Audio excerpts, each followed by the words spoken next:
Je reviens sur une précédente vidéo, je ne sais pas si elle a été mise en ligne d'ailleurs, concernant le langage. Jusqu'à un certain point, nous n'avons pas besoin de parler. Un enfant, par exemple, qui regarde des objets, il les regarde. Pas besoin de les désigner, il les a sous les yeux.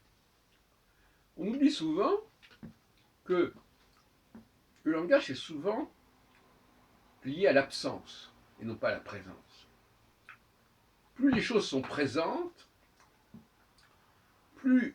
moins il est nécessaire de les désigner par des mots. Puisqu'elles sont là, il suffit de les pointer du doigt. Ça.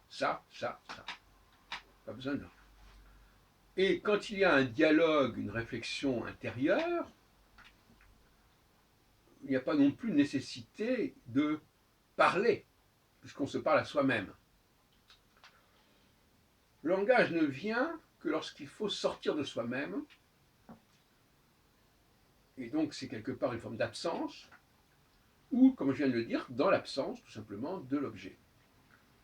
Alors, pour le rappeler, cet objet, pour rappeler qu'il existe, il faut le désigner.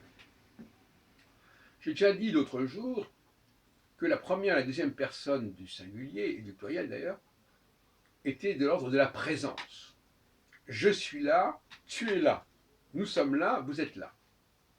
On sait de qui on parle, puisque l'oralité nous indique quel est le sujet, qui est concerné. Alors que l'écrit ne le permet pas. L'écrit, on ne sait pas qui parle, qui est là, de qui on parle. C'est-à-dire un grand problème de l'écrit, et des écritures en général, parce que ça permet d'attribuer à un groupe ce qui est un autre groupe, ou à une personne qui est une autre personne.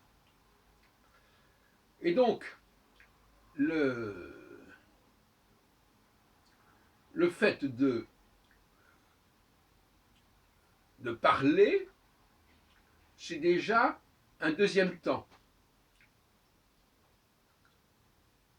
de communication avec des gens qui n'étaient pas là. On leur explique des choses.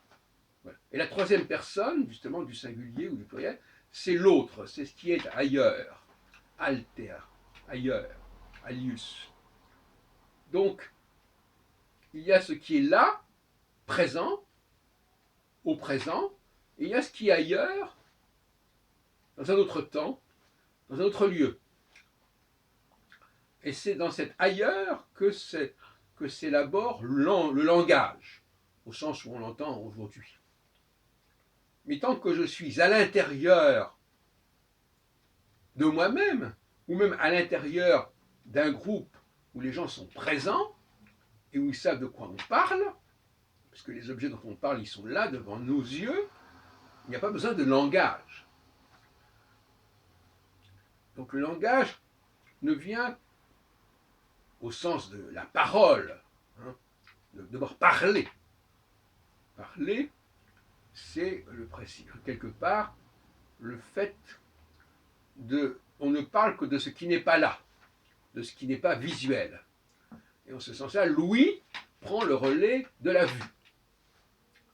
Et quand la vue n'est plus possible, parce que l'objet n'est plus visible, il est parti, il était au loin, à ce moment-là, l'ouïe va prendre le relais. Donc, ne confondons pas les choses. Il y a un temps où tout était de l'ordre du visible, et donc de ce qu'on peut voir, on voit qui parle, à qui on parle, et de quoi on parle. Et donc on ne parle pas, une façon de parler, je dis ça. On sait de quoi il s'agit. Et puis il y a un endroit où on n'est plus là, on ne sait plus qui parle, qui a dit,